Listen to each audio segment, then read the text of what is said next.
gente vai falar um pouco do valor social da metrologia, normalização, qualidade, tecnologia e da empregabilidade, de acordo com os objetivos de desenvolvimento sustentável da ONU. Tá? Vamos lá. A nossa palestra, ela tem muito a ver com uma entrevista de um físico renomado da USP, Paulo Artacho, que ele diz o seguinte: fazer ciência somente com as disciplinas tradicionais já era. A prática atual da ciência deve ser realizada de forma interdisciplinar e integrada, envolvendo todas as áreas do conhecimento, por exemplo, física, química, psicologia, filosofia, economia, biotecnologia, ciências sociais, etc. Ou seja, se você olha para a metrologia somente como uma ciência e não ter esse entorno, você é mais um, porque a sociedade precisa muito mais do que simplesmente a metrologia de forma pontual, a qualidade de forma pontual. Né? Bom, a nossa palestra, de alguma maneira, ela está dentro dos Objetivos de Desenvolvimento Sustentáveis da ONU, né? Que esses objetivos, eles têm uma ação para acabar com a pobreza, proteger o planeta e assegurar que todas as pessoas tenham paz e prosperidade. Né? São 17 objetivos e nasceram da Conferência das Nações Unidas de Desenvolvimento Sustentável no Rio de Janeiro, em 2012. Os 17 objetivos são interligados. Muitas vezes a chave para o sucesso de um envolverá abordar questões mais comumente associadas ao outro. Então, aqui estão os 17 objetivos. A base para esses objetivos é a educação e o ser humano, né? Englobando metrologia, normalização, qualidade e tecnologia, que facilmente, com muito trabalho, a gente chega nesses objetivos. Bom, literaturas básicas do nosso papo, essa vocês conhecem, é 17.025, é uma norma de organização internacional, né? Lá estão os critérios sistêmicos e técnicos para qualquer lugar que queira produzir com a qualidade adequada. Eu sou de um tempo que não existia isso. A primeira avaliação de laboratório que eu fiz, de um grande laboratório em São Paulo, eu tinha 6 meses de método, não sabia nem por onde começar. Felizmente apareceram os critérios, o ISOGuide 25, 17.025, agora 17.025 2017, porque até então não existia nada. Um outro documento, vocês me desculpem, eu estou um pouco resfriado. Um outro documento é o Vocabulário Internacional de Metrologia, né? Qual é o nosso dialeto? Qual é a nossa comunicação? Qual é a nossa comunicação? Né? Então, tem o Vocabulário Internacional de Metrologia, onde as pessoas no mundo têm o mesmo conceito, o mesmo termo, para facilitar a comunicação. Também sou de uma época que não existia isso. Duas pessoas no mesmo local, ou elas tinham conceitos diferentes para o mesmo tema, ou vice-versa. Então, felizmente, apareceu um outro documento de harmonização, que é o Vocabulário Internacional de Metrologia. Outra literatura importante é o Guia de Incerteza e Medição, né? Que, a princípio, ele surge para você harmonizar a forma de avaliar a qualidade do resultado de medição, dando uma propriedade importantíssima ao resultado, que é a comparabilidade. Que sem isso, a gente não compara resultados. E aí, se você tem maneiras diferentes de avaliar a qualidade do resultado, os resultados deixam de ter essa propriedade. Mas o GAN tem outras facetas que adiante, durante a palestra, a gente vai mostrar. Bom, existem literaturas específicas para a área de incertezas, tudo baseado no GAN, nas várias áreas. Bom, dentro daquele aspecto, né, da empregabilidade, de você buscar essa multidisciplinaridade do que a gente está falando, um grande problema é esse aqui, empregabilidade. Isso aflige a todos. Eu tenho 67 anos e a todo momento eu estou discutindo a minha empregabilidade, ainda mais o jovem, né? E aí tem um artigo bastante interessante que eu li, e eu vou exatamente ler tudo que está no artigo, tá? Sobre a empregabilidade. A empregabilidade como um ser profissional diferenciado, né? é de uma pessoa, de um pesquisador lá de Caxias do Sul, Leonardo Siqueira Borges, que ele fala o seguinte: as empresas precisam de resultados rentáveis para gerar mais empregos. Por trás desse conceito, para fazer a diferença, preciso de profissionais que busquem sair da zona de conforto, onde assumir riscos calculados fazem parte da vida de qualquer um. Vamos a alguns diferenciais destacados pelo mercado. Isso eu tenho lá no meu quarto, na minha parede, tá? Vamos lá. Primeiro deles, liderança. Assumir a liderança é resultado de dominar a área em que atua. É saber lidar e interagir com pessoas. Não precisa ser chefe para exercer liderança, nem mandar em pessoas. Pois um bom líder é aquele que é seguido pelas suas atitudes, pela sua ética e sua determinação. É uma pessoa que se posiciona no momento certo, buscando contribuir com melhorias e fazendo a diferença e equilibrando a competência técnica e comportamental. Um outro requisito,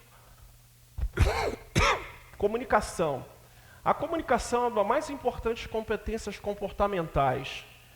É fundamental que as pessoas saibam se expressar, passando de maneira objetiva e direta o que realmente deseja falar. Isso, sem dúvida alguma, torna-se um expressivo diferencial. Flexibilidade e capacidade de adaptação a mudanças. A flexibilidade é um fator importante nos dias de hoje, pois a todo momento temos modificações nas organizações e temos que nos adaptar o mais rápido possível, nos tornando mais ágeis nos constantes processos de transformação presentes no nosso dia a dia. Outro item, entusiasmo para aprender. Não dá para ficar na zona de conforto. É necessário ser curioso, buscar novos desafios, aprender sempre mais para ampliar sua visão sistêmica, ser mais dinâmico, com sede de conhecimento. Nós estamos aqui para isso, né? Conhecimento de idiomas e informática. Com a empresa cada vez mais ampliando seus mercados, dominar outros idiomas, os recursos oferecidos pela informática são fundamentais e fazem a diferença na hora da contratação e desenvolvimento de pessoas. Engajamento dos resultados da equipe. O ideal não é trabalhar sozinho. Em equipe geramos melhores resultados. Por isso, as organizações precisam de pessoas engajadas que tenham esse espírito de trabalhar em grupo. Não, mas a gente faz ciência, né? A gente não é dono da verdade, a equipe é importante. Ambição de carreira. Pessoas que têm ambição de carreira são as que mais ficam na zona do aprendizado, que buscam resultados diferentes e para isso desafiam-se a todo momento. Surpreenda sempre, pois isso é um grande diferencial para todo profissional. Porém, a chave para alcançar o sucesso é descobrir qual a sua ambição e saber usá-la. Pergunte a si mesmo o que eu gosto, o que eu sou bom. Quem conseguir definir melhor essas questões poderá focar melhor seus objetivos. Quer dizer, do que eu gosto, isso é muito para o filho do Eike Batista, né? Nós mortais, a gente tem que gostar realmente de uma situação que seja aplicada, né? E que o mais rápido possível a gente se sustente com aquilo que a gente gosta, né? Escrever com clareza e de acordo com cada situação. Uma boa ortografia e clareza nas palavras ajudam muito na hora de apresentar um projeto. Por essa razão, treine, exercite e procure fazer sempre o seu melhor. Pois quanto mais leitura você fizer, melhor será a sua escrita. Situações adversas podem acontecer a qualquer momento. E nessa hora é importante saber como agir, não por impulso, mas sim de maneira mais adequada com cada situação. Ser criativo ao resolver e tomar decisões. Desenvolva sua capacidade criativa para resolver os problemas. Sempre que possível, sugira novas ideias e aproveite onde você domina o assunto e faça a diferença. É importante também que o profissional tenha convicção e atitude na tomada de decisão, pois ficar em cima do muro não adianta e nem tampouco será o caminho para solucionar os problemas. Bom, pessoal, existe uma estratégia básica para a gente chegar muito próximo desses requisitos. Alguns requisitos eles são, com a evolução, eles podem caducar, mas tem um requisito básico, que é isso aqui, pessoal. Ame o teu próximo, né, como a ti mesmo. Não faça o que... Não faça... Ame o teu próximo como a ti mesmo. E não faça aos outros o que não quer que façam contigo. Então, se você pensar dessa maneira, você chega muito próximo, de forma muito natural, a esses requisitos todos da empregabilidade. Então, esse é o recado que eu quero dar para os mais jovens, para as pessoas da minha idade. A todo momento, a gente tem que olhar o nosso próximo, no olho do nosso próximo, e estando lá, o que a gente gostaria de receber. Porque você pode fazer milhares de cursos da qualidade, se você não tiver isso internalizado, se é mais um curso, você não vai praticar a qualidade. Bom, pessoal, falar um pouquinho do nosso assunto agora, né? Isso aqui é um evento que teve da Academia Brasileira de Ciência no ano passado. E entrevistaram o... Desculpa. Entrevistaram o organizador do evento. E uma das perguntas era: que áreas da ciência são estratégicas? Aí ele diz: as novas tecnologias são importantes do futuro. Entre elas, ciência dos dados, inteligência artificial e cibersegurança. Eu não sei se esse responsável entendia da metrologia, mas eu observei que lá dentro, quando você fala de ciência de dados, tem metrologia dentro, né? Certo? Então, o que a gente está falando é muito importante. É uma necessidade. E é momento. E vai ser muita, ou seja, ciência dos dados. E ciências dos dados, a gente tem lá a nossa base metrologia. Bom, reflexão. Existe alguma dúvida sobre a importância da metrologia? Gente, isso é um cockpit de um avião, tá certo? Ontem até o meu avião atrasou, cheguei quase 2 da manhã. Tá, e... Gente, eu tenho, não sei se vocês se lembram desse acidente da Gol, né? Eu perdi 3 alunas minhas nesse acidente e um amigo meu que viajava no ônibus comigo. Os aviões se chocaram, né? Estavam na mesma aerovia. E a primeira coisa que o pessoal foi verificar foi o altímetro. Por que eles estavam na mesma aerovia? E o altímetro mede a altitude em função da pressão. E o Legacy, ele tinha uma rastreabilidade brasileira, mais especificamente DCTA. E quem dava a rastreabilidade ao DCTA éramos nós lá no Inmetro. E eu sou o chefe do laboratório de pressão. E a Boeing, quem dava a rastreabilidade era a NIST. Então, pessoal, o resultado bateu. Mas se não batesse o resultado, como é que eu estaria aqui falando para vocês, né? Eu, há uns tempos atrás, fui dar uma palestra na divisão onde essas meninas trabalhavam, a minha voz não saiu. É a responsabilidade, né? Amando o próximo como ama a ti mesmo. Bom, plataforma de petróleo, tanto o aspecto da prospecção, segurança, né? Eu tenho um filho que ele é empresário da área de metrologia, presta muito serviço em offshore. E um técnico dele, uma vez, estava fazendo a calibração desse instrumento, que dá orientação da plataforma, né? E o técnico dele observou que a polaridade do instrumento estava invertida. Aí telefonou para os Estados Unidos, aquela coisa toda, e realmente estava invertida. Ou seja, a plataforma, em vez de estar assim, ela estava assim. Problema de aterrissagem, de helicóptero. O dono da plataforma agradece o meu filho até hoje por esse trabalho. Tá certo? Área médica, né? Hoje, quando você entra num centro cirúrgico, parece que você está entrando numa nave, né? Tudo instrumentalizado. Aí tem uma história, Casa de Ferreira Espeto de Pau. Uns tempos atrás, o departamento médico do Inmetro comprou um conjunto de esfigmomanômetros. Os colegas iam no departamento médico com pressão alta, baixa ou pressão normal. Até que foi um colega do laboratório, perguntou ao médico pelo certificado do instrumento. O médico prontamente abriu a embalagem e mostrou um certificado de garantia.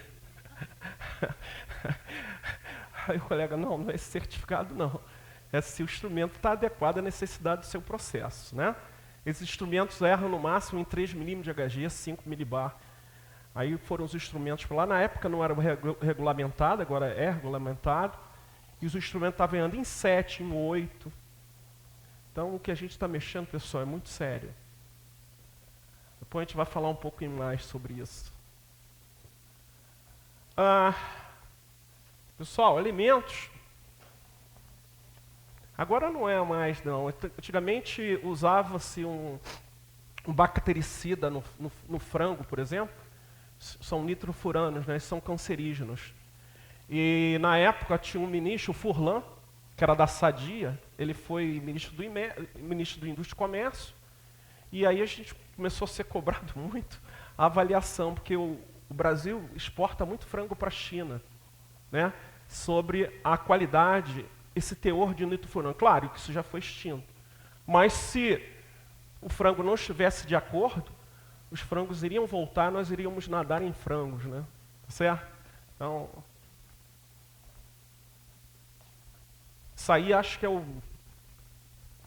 a ponta, né, da metrologia. Como é que você consegue conceber um satélite aterrissando na superfície de um cometa? Tem muita conta, tem muita metrologia, tem muita medição. Inclusive na NASA a gente tem um departamento de metrologia, um documento de certeza da NASA. Aí, a Lindsay tem muito trabalho com isso, né? Que na verdade, grande parte do pessoal que sai da escola, da universidade, quando vê um conjunto de dados, ele não sabe avaliar a qualidade do resultado. Isso é um trabalho enorme que nós temos que fazer como cidadão, né? Eu vejo isso. Pessoa formada, doutor, dá um conjunto de dados para ele. Ele não sabe caminhar como avaliar a qualidade do resultado dele. Então, ainda tem muito a se fazer nessa área. Bom, para isso tudo a gente tem os melhores instrumentos, né? Os melhores instrumentos, né? As melhores exatidões, né? Tá faltando um ator ali. Quem é o ator? Nós, o ser humano, né? Porque a partir do momento que equipamento substitui a gente, sai daquela área, que se você não tem o equipamento não tem 13º, não tem férias. É um paradoxal que nós trabalhamos com tecnologia, claro, o melhor, mas ao mesmo tempo a gente tem que prestar atenção até que ponto o nosso nível de empregabilidade está comprometido ou não. Então é esse paradoxo que a gente lida, né? Os melhores instrumentos e tudo, as melhores exatidões, mas jamais a gente tem que dispensar o homem. Porque a partir do momento que você dispensa o homem, ele não é mais necessário. Bom, em relação à maioria das ciências, a metrologia tem um curto tempo de existência, e por isso no Brasil a comunidade de metrologia ainda enfrenta uma escassez de pessoal qualificado e treinado, né? Isso não é uma qualidade nossa só não, tá? Segundo uma Conferência Nacional de Laboratórios dos Estados Unidos, ele diz o seguinte: nos Estados Unidos a comunidade de metrologia está enfrentando uma escassez de pessoal de metrologia qualificado e treinado também. Tá? Quem é esse cara? Quem é esse cara? A gente vai mostrar. Não é o cara que olha o ponteirinho, certo? Bom, o metrologista ele projeta e executa as medições de calibrações e ensaios. Ele analisa resultados, ele define a exatidão final do dispositivo ensaiado. Numa situação, o organograma ideal é que o metrologista, onde que a lâmpada? Aqui? Olha, depois, esse minutinho aí eu vou ganhar depois, tá? Tô cegueta. Bom, na verdade isso aqui é um ideal, porque no fundo a metrologia vai permear pelas várias fases, né, desse organograma. Bom, de acordo com essa formatação, existem agora novas áreas como biotecnologia e medicina, com o surgimento de novos profissionais como do biometrologista e do engenheiro biomédico, né? Como é que o médico recebe um instrumento? Ele sabe se está de acordo? Então tem todo um trabalho, tem toda uma turma agora nova, o pessoal que é mais novo aí, prestar atenção nessa mão de obra, né? Que é do metrologista, do instrumentista, ou o que for, de maneira que o médico receba o instrumento, ele esteja adequado à necessidade do processo dele, tá? Epa.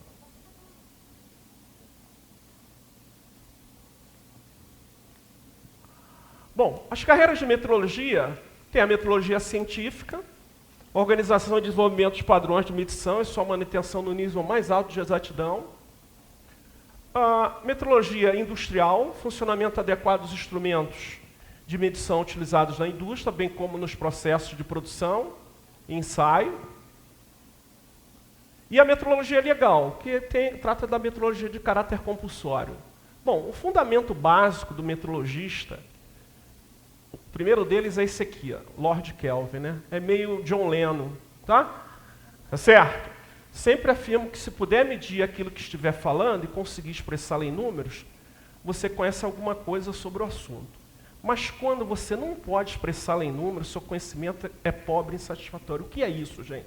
Vamos tentar depois, passo a passo, internalizar esse conceito, tá? Então agora vamos um fundamento mais Paul McCartney, tá? Ele diz assim: aquilo que não podemos medir e não entendemos corretamente, portanto, não podemos controlar, nem fabricar, nem processar de uma forma confiável.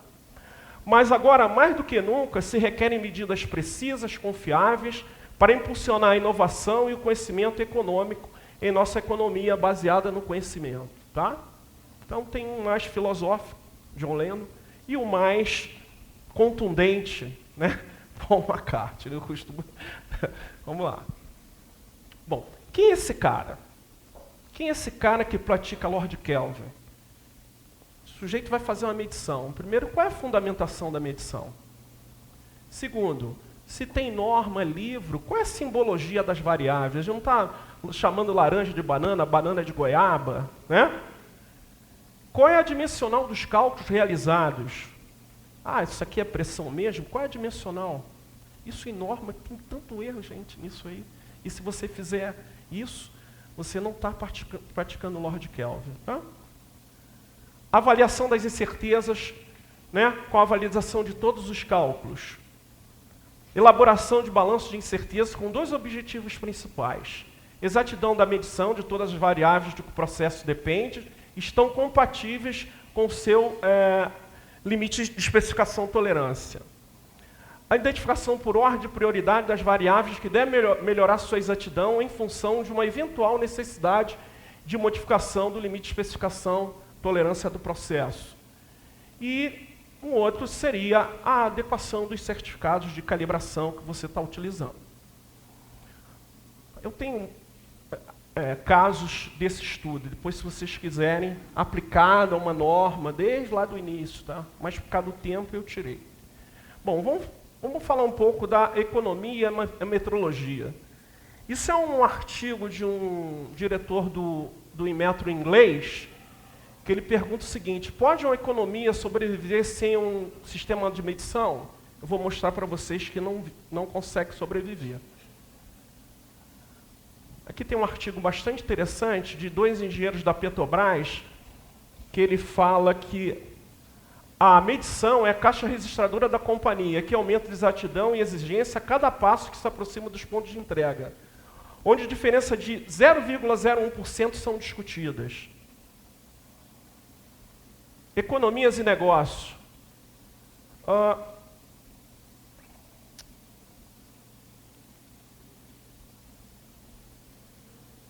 Economias e negócios. Segui até aqui. 16 bilhões de eletricidades são desperdiçados. 7,3 bilhões referem-se a furtos, fraudes e erros de medição. Eu peguei esse artigo aqui, foi um curso que eu dei num laboratório de ensaio de lâmpadas, e peguei um artigo da internet, que aí você tem a potência ativa, a reativa, né? E... ficou ruim aqui. E aí, em função de uma lâmpada com fator de potência de 76%, trabalhando 4 horas por dia, 365 dias, dá 394 milhões só em problemas de energias, a potência reativa, né? Então, quer dizer, grande parte do desperdício ela está por conta, quer dizer, a gente não julgou motores e por aí vai, só lâmpadas, tá? E com fator de potência de 76%. Água. Quer dizer, eu sou de um tempo que aos sábados eu ia lá, lavava carro, né? Nunca a água vai faltar. E de acordo com a ONU, se recomenda 110 litros por habitante dia. E o valor médio brasileiro é 163 litros habitante dia, o que é 51% acima do recomendado, né? Hoje os hidrômetros, todos eles são calibrados com a sua incerteza, né? Bom, vamos afunilar um pouco a nossa discussão, ela está muito aberta, né? Aí eu vou apresentar duas literaturas, ela é antiga, e ela é muito atual, pelos números que eu vou apresentar para vocês. Desperdício abocanha 40% do PIB nacional. Folha do Estado de São Paulo diz que é 15%, alguns falam de 40%. Então, vamos compilar os fatores que impactam nesse desperdício.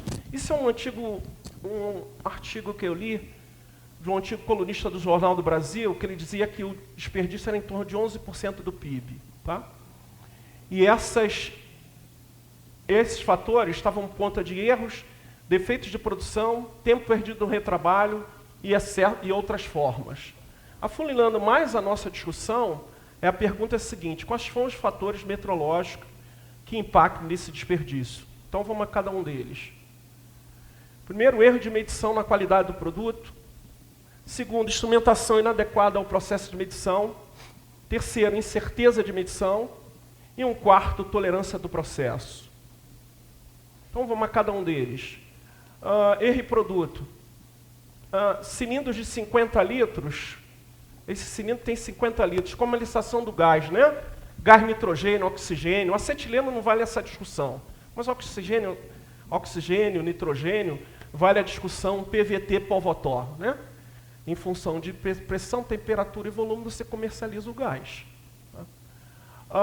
Aqui você tem o manômetro. E vamos supor que a pressão está em torno de 200 kg força por centímetro quadrado.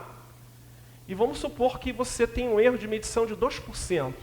Esse eixo aqui, eu estou com medo de... agora acertei. Esse eixo aqui é a pressão. E esse aqui é metro cúbico por litro do gás. Então, 2% de pressão, 200 kg força por centímetro quadrado, equivale a 19,6 megapascal. Que com 2% chega a 20 megapascal. Que me dá um erro, né, na isoterma de 21 graus, 0,05 metro cúbico litro. Tá? Medição de gás natural, por exemplo, sistema de medição fiscal, 1,5%, 2,5%, 2%, 5%. Né? Aí tem uma portaria conjunta ANP em metro. Primeiro vamos tomar como base esse número aí, a produção em 2016 de gás natural. Fazendo isso 1,5%, dá quase 50 milhões de metros cúbicos.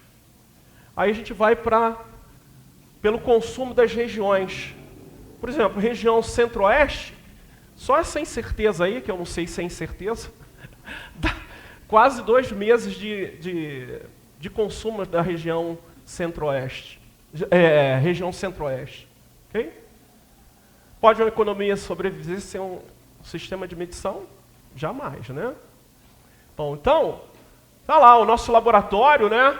Se ele é dinâmico, se ele tem essa visão, ele senta à mesa com a administração da empresa para definir o quê? Negócios, tá? Desde que ele seja o quê? Dinâmico.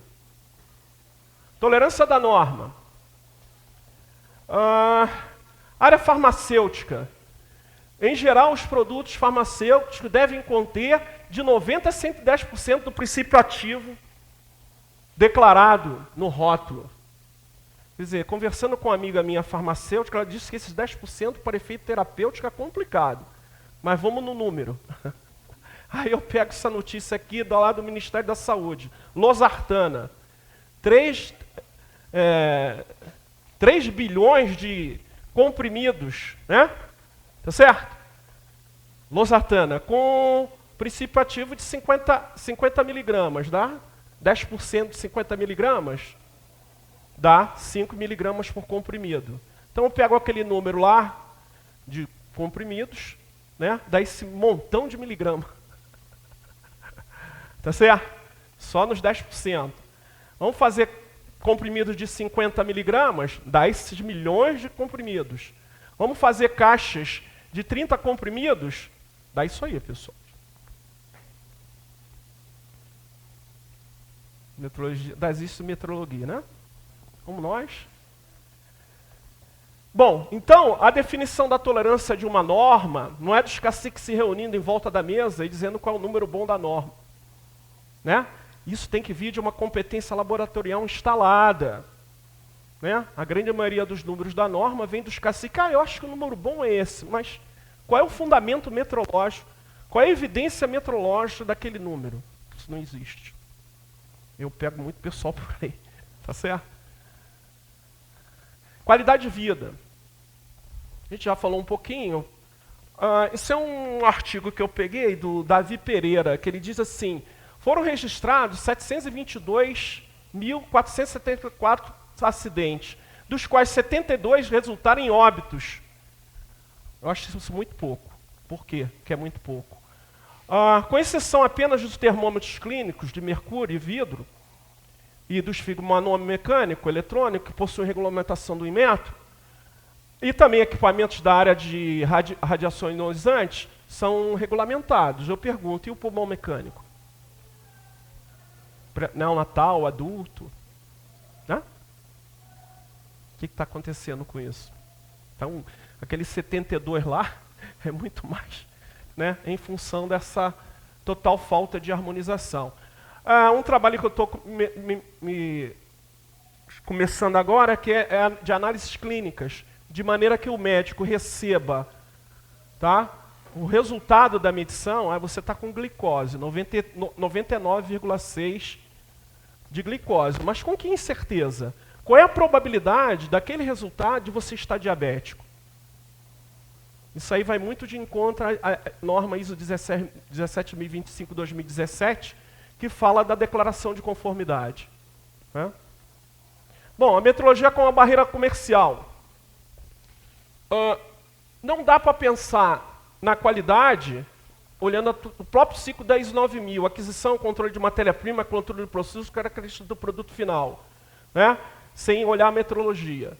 Você não pode olhar a relação metrologia-normalização como se fosse construir um prédio e começar pela caixa d'água. Ela não pode levitar. Né? Dependendo do tamanho dela, vai cair na cabeça de todo mundo, vai ser uma enxurrada geral. Tá certo? Para construir o prédio, você não pode olhar a qualidade dessa maneira. Primeiro você precisa medir. Né? Medir. Né? Ter procedimento, norma. Né? E uma adequação a uma conformidade. De novo, aí você, como o intervalo de conformidade ele pode reduzir, de novo você demanda a metrologia. Então só tem sentido você pensar na qualidade quando você pensa nesse trinômio amoroso aí, metrologia, normalização e qualidade. E quais são os grupos de usuários que usam a metrologia, né, olhando, né, usam a metrologia. A gente tem um pequeno grupo que entende perfeitamente aquela relação, metrologia-normalização. Tem um outro grande grupo que tem o certificado de metrologia apenas para mostrar ao auditor, né? Ele corre no laboratório de metrologia, aqui está o certificado. Não, ou seja, não tem uma discussão se tem confiabilidade, se aquele instrumento está adequado, né? E um outro para que a metrologia. Bom, sim metro com metro, existe isso aí, eu vou passar rápido. É um sistema responsável por todo esse processo, né? Onde você tem um comitê normativo e tem um órgão executor de metrologia, normalização e qualidade, que é o Inmetro. O Inmetro tem essa estrutura, que o pessoal já deve conhecer, eu vou passar rápido. Hoje, lá na metrologia científica, hoje, né, acabou aquela história do quilograma, padrão, corpo que está lá no BIPM, aquela coisa toda. Hoje, esse quilograma padrão deve estar segurando alguma porta lá no Inmetro. Porque, como aconteceu com a base de padrão de comprimento, né? E hoje todas as grandezas, as unidades, são através das constantes físicas, né? A importância disso, né, rastreabilidade, que é o pedigree da medição, disseminação, e eu só fecho esse circuito aqui quando eu intercomparo valores, né, nos vários níveis. Ou seja, quanto mais uma comparação você fizer, é a grande oportunidade de cada vez você estar validando o teu resultado de medição. E se você tem maneiras diferentes de avaliar a incerteza, os resultados não podem ser comparados. Bom, a RBC tem a rastreabilidade, quer dizer que é o pedigree, não é só isso. Tem um medidor de pressão, denominado balança de pressão, que ele mede pressão em função pistão, cilindro e pistão. Como se você tivesse uma seringa de injeção, trabalha com fluido, a pressão vem atuando na base do pistão, vence o peso morto do pistão, e você põe esse sistema em equilíbrio, colocando massas sobre esse pistão. De maneira que a força de baixo para cima é igual à força de cima para baixo. No equilíbrio, você tem que pressão, massa, gravidade por área. Esses instrumentos vêm com uma pressão, numa gravidade normal, convencional, que é o 980,665 metros por segundo ao quadrado. Por exemplo, eu lá no Inmetro eu não estou a 980, e vocês aqui também, a altitude maior, né? Uma gravidade melhor. Ou seja, então aquela pressão que está marcada ali já não é aquela. Ela é o quê? É um fator da relação de gravidade 1 menos vezes 100, que dá 0,2%. Então, vários casos que pessoas que têm esse tipo de instrumento, né, sem a determinação da gravidade local determinada. Então, é um fator do desperdício também. Então, rapidamente, né, para a acreditação, aqui você resolve o problema da rastreabilidade, ensaio de proficiência, e aí é feito a da acreditação, né? A importância da comparação, isso é uma comparação que ocorreu há uns tempos atrás, estou olhando o tempo, há uns tempos atrás na área de pressão, né, que a gente observa que todos os laboratórios, à exceção desse aqui, apresentou a lei de erro do instrumento. E a gente observa que esse laboratório aqui está com erro sistemático. Isso me obrigou, na época, a fazer uma avaliação extraordinária nesse laboratório em São Paulo. A gente passou uma manhã olhando para o instrumento. Era um manômetro grande que tinha regulagem de 0. E até descobri que o laboratório não fez a regulagem de 0, foi uma manhã. Aí quando ele fez a regulagem, caiu. Claro, existem diferenças, e essas diferenças estão dentro da resolução do instrumento, tá? Bom, Ih, não ficou legal isso aqui não. Tem toda uma relação internacional, já vou fechar. Agora vamos falar um pouquinho do valor social da metrologia, tá legal? Seja você servidor público, seja você funcionário de uma empresa privada, a todo momento a gente tem que estar exercitando o valor social do nosso trabalho, tá? Então, visando a disponibilidade e transparente de recursos do governo, principalmente qualquer instituição pública, ela deve ter uma política documentada que evidencie o seu valor social. O valor social é uma ferramenta poderosa no que tange à prática de transferência das unidades organizacionais das instituições públicas, em consonância com as necessidades da sociedade. Ao contrário dos serviços de medição e calibração, que são essencialmente orientados pelo mercado, a maioria dos padrões nacionais de medição requer financiamento público permanente. No Brasil não existe obrigatoriedade, comecei a falar rápido, de uma política que demonstre e ratifique o valor social das instituições públicas, mesmo que a política seja reconhecida como uma prática de transparência das suas unidades organizacionais com relação à responsabilidade do Estado brasileiro. Por essa razão, a avaliação contínua dos benefícios e custos da execução das tarefas metrológicas financiadas pelo setor público é importante, mas na prática não é frequentemente utilizada. Isso é um exercício que eu fiz na época lá no meu laboratório, englobando a parte de rastreabilidade, suporte metrológico, as redes e disseminação de conhecimento. Tá? E tranquilamente, num período de 3 anos, 5 técnicos, a gente obteve aquele valor social ali, ó, quase 1,5 milhão, quase $1,4 milhão. Ou seja, e até onde eu vi, por exemplo, eu calibro padrões para a indústria. Eu não vi quanto a indústria está produzindo em função daquela calibração, até onde eu vi. Isso foi muito salutar para mim, que eu ratifiquei mais ainda o meu trabalho, né? Então a gente vai fechar, ainda tem um tempo, né? 30 segundos. Conclusões. Porque as ações implementadas pela metodologia normalização e qualidade, tecnologia, são as bases para o atendimento dos objetivos de desenvolvimento sustentável da ONU. A metodologia é a base para a normalização e qualidade. A metodologia é uma ferramenta, uma das ferramentas para o exercício de cidadania. As missões desenvolvidas pela metodologia são importantes para apoiar as decisões técnicas das agências reguladoras, né? De acordo com as discussões apresentadas, o fator metrológico é responsável por grande parte dos prejuízos ocasionados pelo desperdício. Fatores metrológicos que impactam no desperdício: erro, produto, instrumentação inadequada, qualidade do produto. Já vou fechar. Só, eu quero apresentar a cereja do bolo para vocês. Tá. A maioria das normas são obsoletas em relação ao ganho, então elas precisam ser revisadas. Os limites de tolerância declarados em uma norma devem ser determinados a partir da competência de uma evidência ratificada em um campo específico. Revisão de norma. O ISOGAN, além de harmonizar o cálculo da avaliação da incerteza, ele também se estabelece como geração técnica da medição. Após a avaliação de uma incerteza de medição, deve-se interpretar seu valor, aspecto custo-benefício, adequação à tolerância, prioridade de uma norma.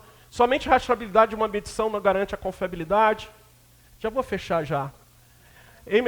A metodologia científica basta a existência do mútuo reconhecimento entre sistemas metrológicos. Os blocos econômicos devem exercer esforços para a harmonização dos seus sistemas metrológicos. A metrologia avançou muito nas áreas científica e industrial, mas apesar da sua óbvia importância, sua aplicação ainda é incipiente na saúde. A participação frequente no laboratório em comparação é importante.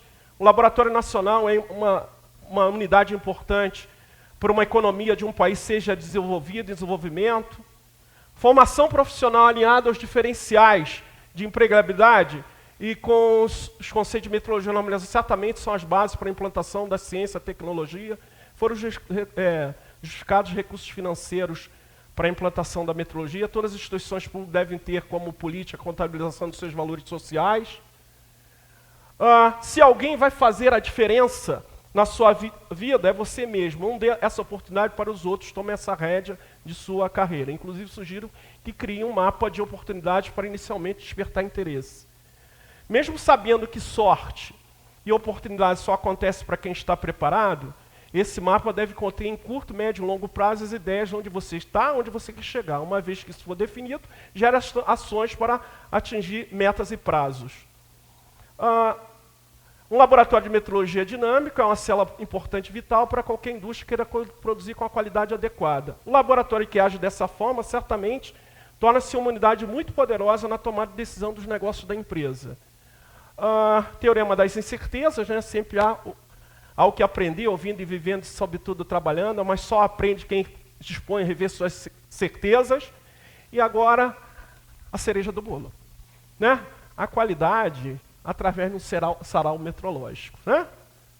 Quando eu penso no meu futuro, eu não devo esquecer meu passado, né? Quer dizer, sempre a história ensina a gente, tá? Quando eu estou aqui, eu vivo esse momento lindo, olhando para vocês, e as mesmas emoções sentindo. Foi nos bailes da vida, ou num bar em troca de pão, que muita gente pôs o pé na profissão. Todo artista tem onde o povo está. Nós temos essa obrigação, que nós somos os privilegiados. Nem um sol, nem um mar, nem o brilho das estrelas, tudo isso não tem valor sem ter vocês. Se me der um beijo, eu adoro, mas também se me der um tapa, eu vou gritar por demais, gente. Tá? Nada do que foi será de novo, de jeito que já foi um dia. Mas esse momento aqui não vai se repetir, por isso eu estou roubando mais um minutinho seu aqui, tá? Eu acredito na rapaziada que segue em frente e segura o rojão, e põe fé na moçada que não foge a fera e enfrenta o leão. Eu vou à luta com essa juventude, que não corre da raia ao troco de nada e constrói a manhã desejada. Está um cara aqui de 67 anos, eu não sei que tipo de responsabilidade eu estou passando para o mais jovem, mas eu estou com vocês. O sol há de brilhar mais uma vez, a luz há de chegar aos corações, no mal será queimada a semente, e o amor será eterno novamente, e o show tem que continuar. Muito obrigado.